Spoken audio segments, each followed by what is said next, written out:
Hello, I'm going to read the story, The Three Little Pigs. Once upon a time, an old sow sent her three little pigs out into the world to seek their fortune. Now be sure to write, she said, and remember that I love you. The first little pig met a man with a load of straw. I know, said the little pig. I'll buy your straw and build a house. That's not a good idea, said the man. Mind your own business, thank you, said the little pig, and he bought the straw and set about building a house. It took him no time at all. Very soon a lean and hungry wolf happened by. Pig was just about his favorite food in the world, so he knocked on the door and said, little pig, let me in." To which the little pig replied, "No, no, no, not by the hair on my chinny chin chin." This annoyed the wolf to no end, and he said, "Then I'll huff, and I'll puff, and I'll blow your house in." "Go right ahead," said the little pig. So the wolf huffed, and he puffed, and he blew the house in, and he gobbled up the little pig. The second little pig met a man with a load of sticks. "I've got it," said the little pig. "I'll buy those sticks and build a house." "I'd think twice about that," said the man. "Oh, pooh," said the little pig. "What would you know?" And he bought the sticks and went to work building a house.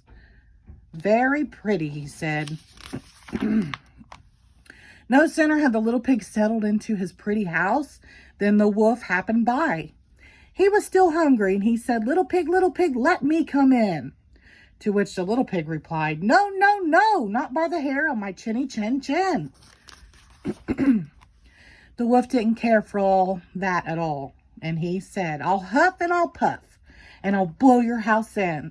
"Ha, ha, ha," said the little pig. So the wolf huffed and he puffed, and he blew the house in, and he gobbled up the little pig.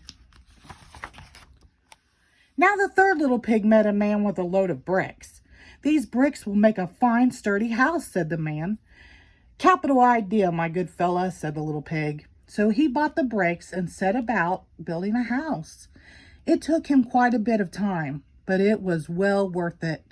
"Nice and solid," said the little pig, "nice and solid." But no sooner had the little pig moved in than he noticed the wolf loitering about. And the wolf, who was still hungry, said, little pig, let me come in." To which the little pig replied, "No, no, no, not by the hair of my chinny chin chin." Well, the wolf had heard that before, and he said, "Then I'll huff and I'll puff, and I'll blow your house in." "Oh, don't do that," said the little pig. But the wolf huffed and he puffed, and he huffed and he puffed, until he was quite blue in the face. The house stood firm. "I'll try another approach," muttered the wolf.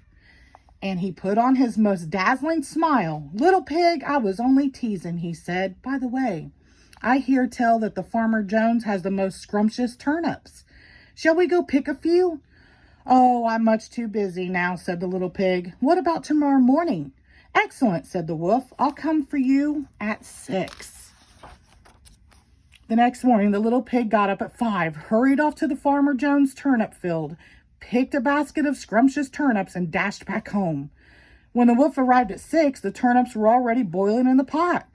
"Sorry I couldn't wait," said the little pig. The wolf tried not to show his displeasure.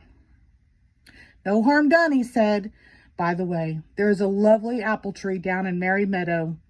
Shall we go help ourselves to a few apples?" "I must cook my turnips," said the little pig. "Let's meet there tomorrow morning." "Splendid," said the wolf. "Shall we say at 5? The next morning, the little pig was up at 4, and he went off for the apples. It took longer than he expected to reach Merry Meadow, and while busy gathering apples in the highest tree, he saw the wolf approaching. "Do try one of these," he called down, throwing an apple as far as he could. When the wolf chased after the apple, the little pig shimmered down the tree and made it safely home. The next day the wolf came again. Really, he was quite put out. "There's a fair today on Hog Hill," he said. "Would you care to go?" "Why don't we meet there?" said the little pig. "Would 3 o'clock suit you?" "Colossal," said the wolf. 3 it is. just to make sure he would be there at 2. At 1 in the afternoon, the little pig went to the fair, and he had a fine time, so fine that he lost track of the hour. Suddenly, out of the corner of his eye, he saw the wolf coming up the hill. Without a minute to spare, the little pig jumped inside an empty butter churn and rolled down the hill toward the wolf. Well, the wolf was so scared, he ran all the way home. That evening, the wolf went to the little pig's house and told him how frightened he'd been by a great round thing that came down the hill. "Frightened you, did I?" said the little pig. "That great round thing was a butter churn, and I was inside." This was simply too much for the wolf to stand. "I've been nice long enough," he cried. "I'm going to eat you right up now." And he climbed onto the roof. When the little pig saw this, he put a big iron pot in the fireplace and quickly stoked the fire.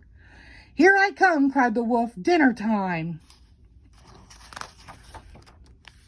"You can say that again," said the little pig, and he cooked the mean old wolf and gobbled him up. The end. Thank you.